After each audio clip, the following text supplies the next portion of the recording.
How's it going, everyone, and welcome to the Trade with Logic podcast, where you'll learn professional market insights to make you a successful forex trader. Your hosts for today will be Matty and Marcus, and in this episode, we'll be covering the two major psychological mistakes traders make. How you been, Marcus? How you doing? You good? Hey, Matty. Yeah, not too bad, thanks. What about yourself? Yeah, I'm doing good, thanks. I'm just going to start this podcast off with a little curveball. Not sure if you remember it, but you should if you've read the book Thinking Fast and Slow. Okay, I'm just going to... And let the listeners in as well. After this question, have a think about it and get the answer ready in your head and see if it's the right answer. So the question is, a bat and a ball cost £1.10. The bat costs £1 more than the ball. How much does the ball cost? I remember this question now. So, just to give you guys some context, before this podcast, Matty was like, "Oh, do you remember the bat and the ball question?" And I was like, yes and no. And now I'm trying to think about the answer. So, let me get this straight. So, you have a bat and a ball, and the bat is £1 more than the ball. Yeah. And the total cost is £1.10. Yes. So how much does the ball cost?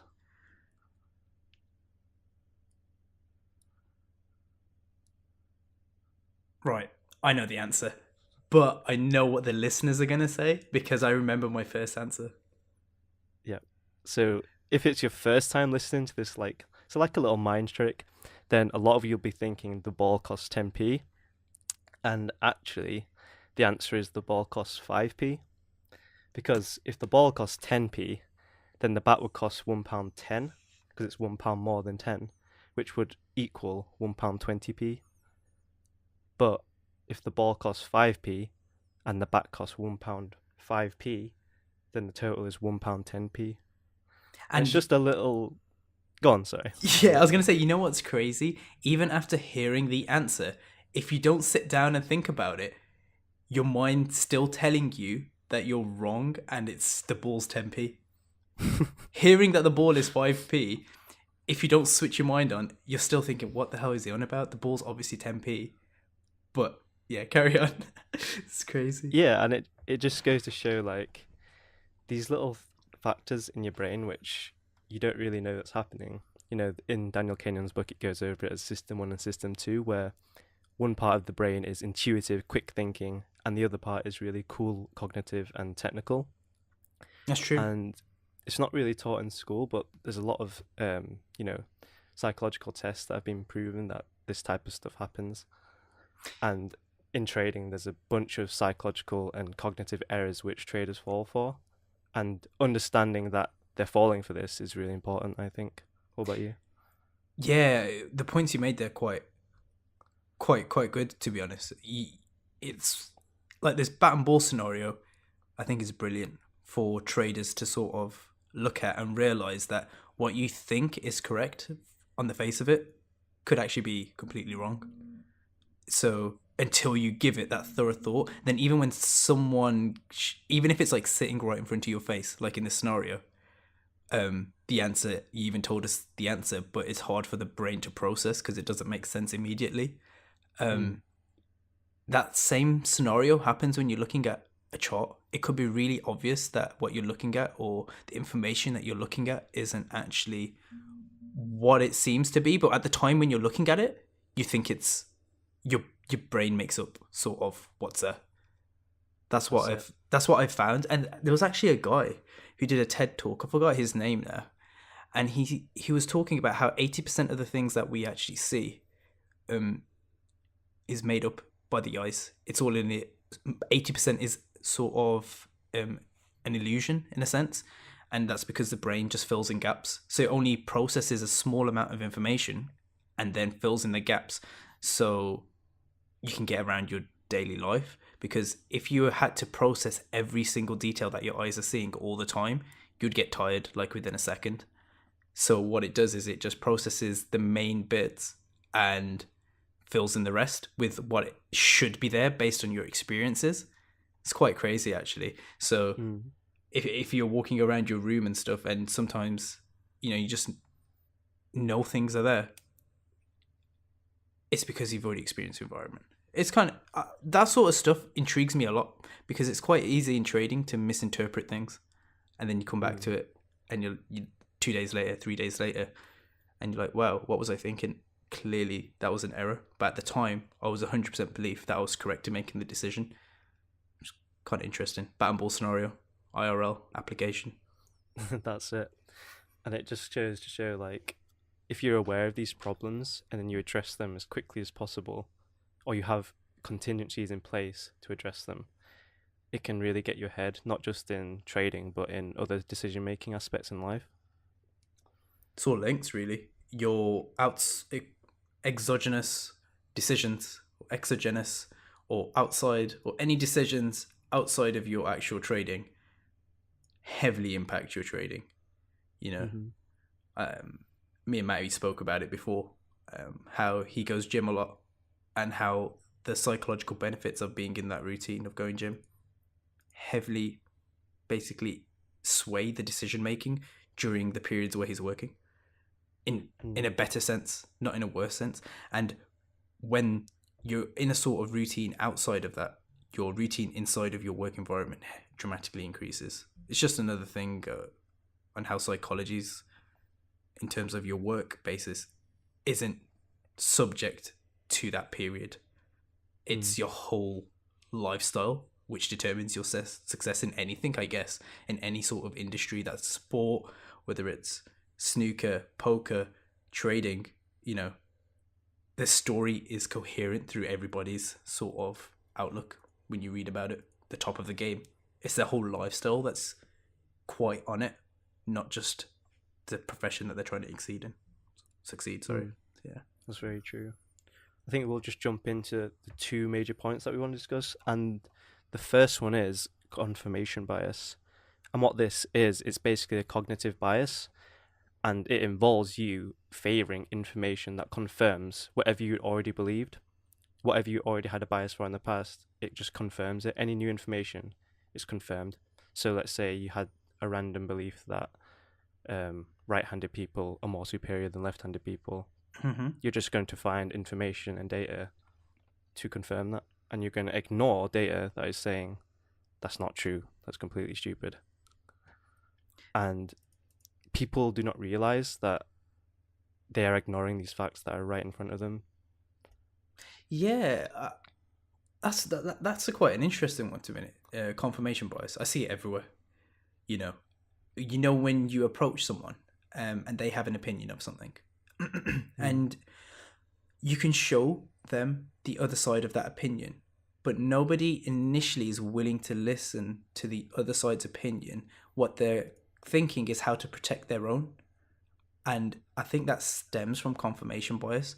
What the person's trying to do there is look for any reason to confirm their current beliefs, rather than be willing to look at external factors that disprove their current beliefs, which in the trading world is a really key trait, to be honest.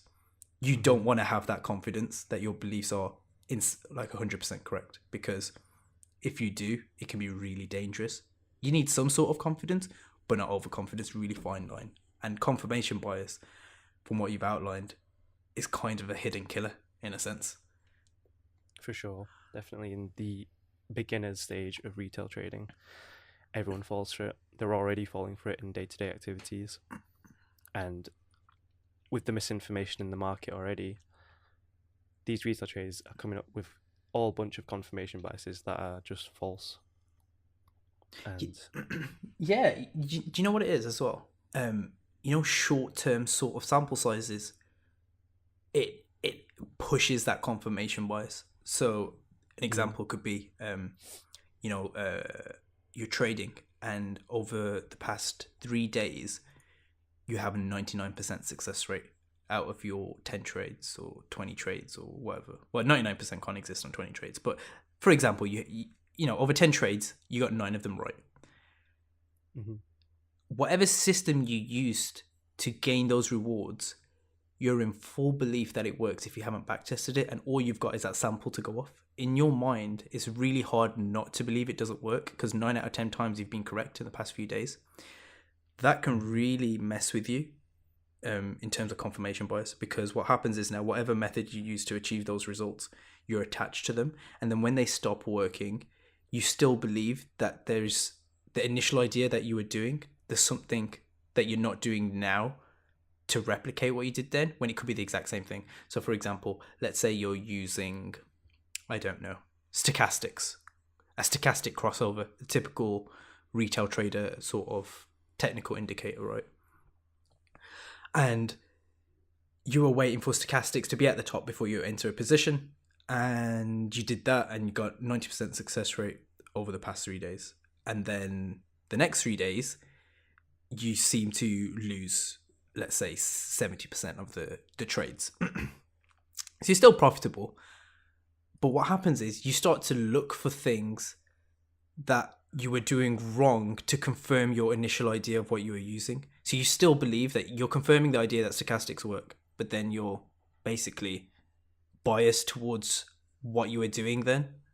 You're essentially ignoring the fact that maybe you were doing the exact same thing and it's just the strategy that's completely not been tested and it's been a failure, but you're just totally attached to those wins and confirming that idea.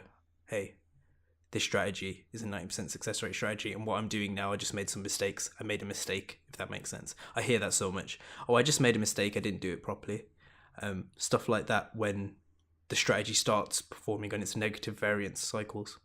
Mm-hmm. But confirmation bias in trading can really screw you over like that, I think. For sure. What type of things, like what type of actions or things could the trader or individual help beat it, help plan against it, prepare for it? In terms of trading, the way you beat confirmation bias, be objective about anything, always be self-critical, and always be skeptical when you feel like things are going really well. And never think that it's your skill set. If you start believing that it's your skill set where you've got insane returns and start undervaluing the luck side of some sort of scenarios, the variance side, I think just being aware of how the variance works and the variance of the strategy and determining that before you start implementing it will save you a lot of time. Now, in order to understand the variance of a strategy, you would have to stress test it of some sorts, right, of a historical data, or have, a period of stress testing and then a period of data that hasn't been stress tested on, so it hasn't been trained on, and then been able to implement it in a sort of forward test in a controlled environment. Then that will give you confidence in, right, it wins during these periods, it loses during these periods. And then once you got an idea of the volatility and variance of the system that you're using, it takes away then that sort of confirmation bias, because then you've got full belief in the system, it works. And that's true. And then you're good to go from that point forward, I reckon. What do you think, Matty? What's the best ways to get rid of confirmation bias in your opinion, in terms of trading? I think what you said there is I'm 100% for it. I think that's a great way to put it. At the same time, I think there's other ways which can definitely help an individual trader. Getting mentorship is another one. Getting an outside opinion. If you have an outline strategy or written out all the points, the steps you're going to take before you enter a strategy, and then you have a group of like-minded people around you who you can talk to whenever you come up with these ideas, and then you'll get their perspective on, are you following your own trading rules? Are you just confirming to increase your opportunities, increase your risk, things like that? You know what you've just said there? It thoroughly reminds me of the ego depletion concept, which am I allowed to talk about in this podcast? Just go for it. Top 3 psychological mistakes now. So essentially what Matty just said there is quite important. I think I've already mentioned in the podcast, when you're looking at something and you're 100% it's correct, and then you look at it later and you're like, well, what was I thinking? That has a lot to do with ego depletion. So the way ego depletion works is when you're sort of working at full capacity, so you've eaten, you're fresh, you're not very ego depleted, and your decision making is satisfactory. As soon as you start to become hungry or fatigued, or your days get longer, your rationality and your decision making becomes a lot worse without you becoming aware of it. You may have noticed it in other environments, and what's happened is known as ego depletion. And there was a study done with a judge comparing on how they convict or sentence criminals in court at different times, whether during the day. So they compared it to straight after lunchtime, how many people did they sentence to prison, and the percentages were fairly low, between the 0 to 10%, if my memory serves. Just don't quote me on that. I'll find the study for you after, and you can just message me and we can talk about it. And then later in the afternoon, so after they've had their lunch, maybe like 5 to 6 hours later, the conviction rate, or the sentence rate, sorry, increased by 80% increase. And the only sort of difference they found was whether the judge was hungry or not. And what happens is, as you become ego depleted, you become less sort of available to fresh information. You become lazier in your thinking subconsciously, and you just want to go for the easiest answer or the most natural answer. So you're less likely to listen to the criminal's sort of his plea, you could say.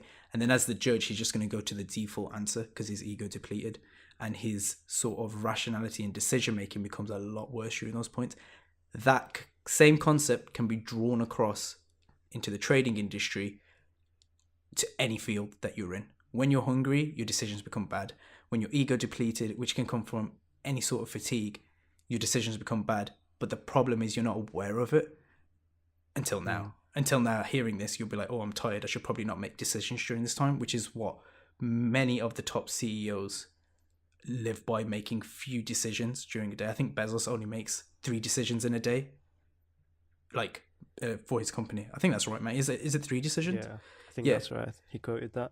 You should only make 3 important decisions per day. And that's based on ego depletion, because as soon as you start exceeding that, your rationality behind the decision becomes worse. And that's essentially what Matt is on about here, because what happens is now, sometimes it's hard to notice. So having that mentor or a community of other traders, being able to observe what you're doing and maybe put input and say, hey, look, we think this decision, and it may help you understand, hey, hold on a second, why is this person that I respect thinking the opposite of me? But that only works if you respect your colleagues and the person that's your mentor. Otherwise, it doesn't work, because when you're in an ego-depleted state, if you don't respect that person, you're going to disregard what they're saying regardless. It's quite interesting sort of way the brain works, in a sense. What do you think, Matty? Yeah, definitely. Ego depletion. I get it all the time, because when you're there constantly working, you forget to eat, you forget to drink water. You just start feeling like, not 100%. But then you don't realize that's flowing into the work you're producing, which makes you then have to go back into it and do it again once you're in that state of, I am fully aware my decisions are correct right now. Yeah, I used to get it in exams back in school. I used to sit there, complete a maths paper, thinking I got 100%, which most of my childhood I achieved until the age of 6, when things started getting hard. But I'd sit into the exam thinking I've answered everything correctly, and then get the result, and I only got 60%. And in my mind, I was sitting there so sure I got this all correct. And it's kind of crazy how the brain plays those tricks, where you think that you've triple checked things and etc., but your brain just can't see it sometimes, and that's ego depletion working at its finest. That's it. That's literally it. Some people like to call it hangry. Yeah, that's true. They get emotional. They start getting hangry. It's a similar concept where you're not thinking straight. You're not making rational decisions, and you're letting emotional factors take over, because you literally don't have the mental capacity anymore. Yeah, and sorry about that. An important point to make here is having a healthy lifestyle actually increases the levels of ego you have. The ego in this scenario, not ego as in arrogance. Ego is in terms of the capacity you have before you're making poorer decisions. The way you can think of it is like a house with electricity in, and that electricity is your ego. And the more you exercise, the more you read books, the more capacity the house can withstand in terms of electric current, which means that it takes longer for that ego to deplete. So you can work for longer hours, you can do the tasks for longer without feeling exhausted as quick. Whereas if you don't exercise or you don't have a healthy lifestyle, you'll find that you get really ego depleted really quickly. Sometimes you may even wake up ego depleted with making poor decisions straight off the bat. And if you feel like that's you in this scenario and you're listening to this, it's all to do with your lifestyle and the way you exercise, your healthy living, all affects your depletion levels. Really important. For sure. I think maybe an easier example for everyone listening is basically the type of lifestyle you live will have a big impact on how much thinking you can expend. Think of it like two different batteries, one big battery and one smaller battery. If you have a bad lifestyle, you're not eating the right foods every day, you get no sleep, your battery throughout the day is going to be small, you're going to get depleted fast. But if you have a healthy lifestyle, you're getting enough sleep, you get enough food in throughout the day, you're going to have that energy constantly, and that battery is going to be full all the time. That's exactly right. Matty put it way better than I ever could, which he always does. But yeah, that's literally the best way to explain it. Yeah, that's decent. This one. I think another one, another bias we could go over is hindsight bias. So this is a tendency for people to overestimate their ability to predict an outcome that could not be possibly being predicted. Like some of them, such as financial bubbles, which couldn't have actually been predicted. Maybe Bitcoin. And what it makes us do is it makes us arrogant of our own competencies and take on too much risk, and leading to oversimplification of what's actually happened. You'll get all these economists on TV talking about the 2008 financial crisis and how it happened, this and that, but that's after the fact, and then they think they're a genius, but that's after the fact. If you were the genius, you would have been the one shorting it, like the individuals that did. It's very true. And I made an Instagram story post, and I think an actual post about this. If anybody here trades the stock market, they would have heard of something called an IPO. Essentially, what an IPO is initial public offering. So when a company decides that, hey, I need some more money, they float themselves on the stock exchange. So for example, you're a British company, your business is going good, you're looking to take it to the next level, you decide, I need investment, so I want to make my company public, and you float it on the stock exchange. And then what happens is you get private investors that you initially sell it off to, and then you get your public offering, which is your IPO, initial public offering. Now, what tends to happen is, and this is purely because of hindsight bias, is people believe IPOs are sort of these gold mines, because what it allows you to do is get in right at the start of a company's sort of journey. So what would happen is you'll start to look at Microsoft, Amazon, Apple, and you'll be like, oh, if I bought this IPO when this company first came out, I would be literally a dectillionaire. If you bought, Apple's IPO when it first came out and you only invested like 10 grand, you'd be a dectillionaire. It's actually insane.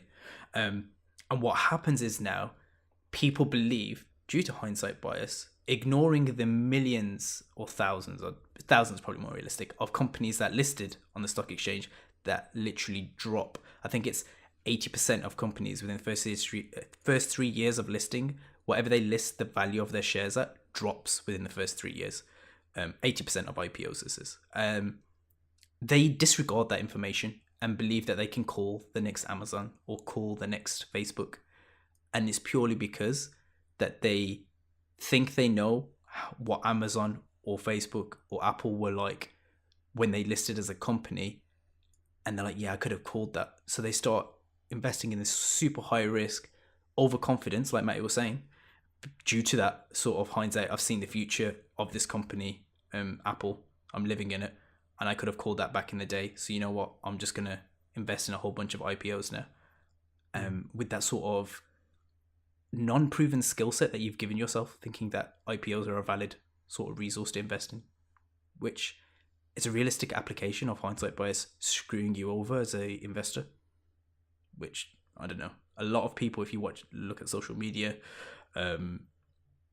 sort of news outlets that are always talking about initial public offerings of companies as a sort of fun and exciting thing that the top investors are doing.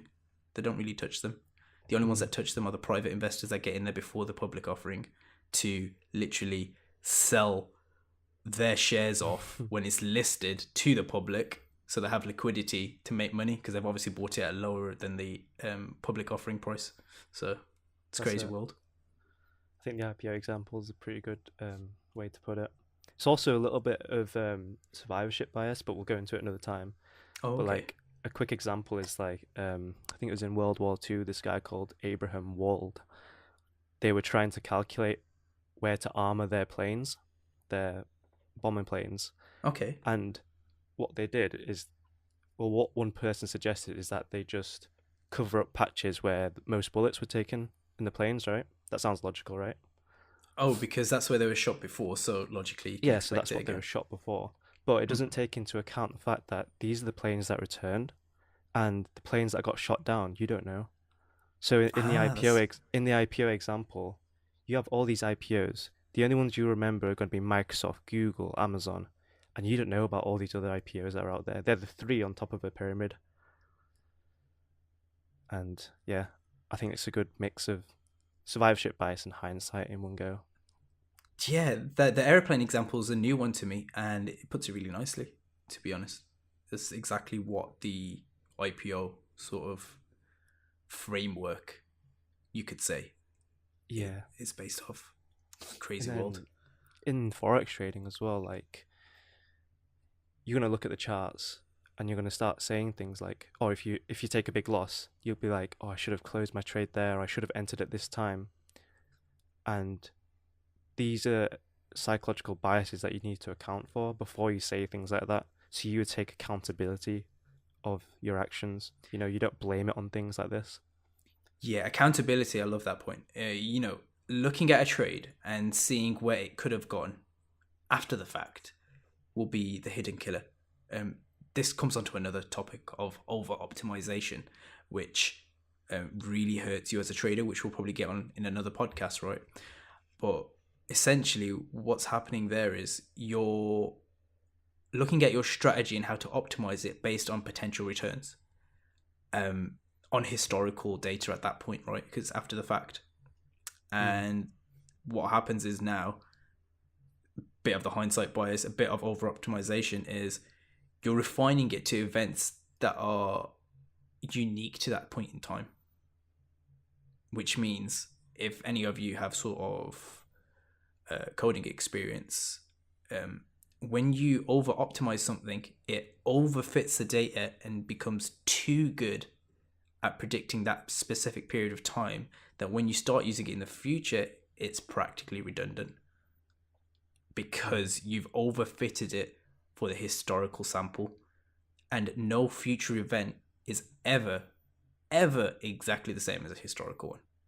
There isn't a single one that's exactly the same. And if the unique event, you can't overfit and find what's called, I think Matty mentioned the word earlier, the holy grail sort of system that predicts everything right all the time. So what happens is if you're looking back and thinking, hey, I could have taken this trade to here, what you're trying to do is create the idealistic version of your strategy that doesn't exist.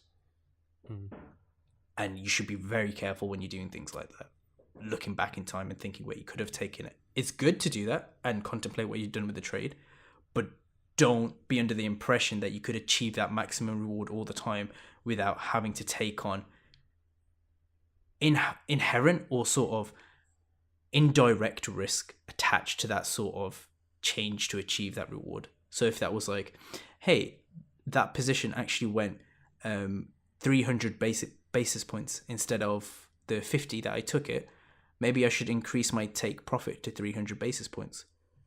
But what people generally fail to consider is what else does that impact? You're going to have to completely retest your whole strategy if you're increasing your sort of firm take profit by sixfold. It completely changes everything, cascade effect. And that's how, you probably get screwed over. probably, I know you'll get screwed over if you do that. I think that's a good way to put it, to be honest. Yeah. You get screwed over if you don't take into account these psychological errors and fallacies. And I think that's a pretty good way to conclude it, really. Yeah. What do you think? I think that's a good way to conclude it. Yeah. Do you want to do the outro? I'll let you do the outro. Oh, what do you normally say at the outro, mate? Okay. Make sure you subscribe to our YouTube. And if you're not already following our Instagram, please do give us a follow. I really appreciate it. And if you're currently interested in trading, or, you know, you're already in the trading industry, please just join Logikfx. It's free. You can try out our services. And if you like them, you like them. If you don't, let us know and we'll look to improve. We have the traders in mind, and that's what we're here to do at Logikfx. I think that's the best outro I can give, Matty. I like it. Thanks for listening, guys. Peace.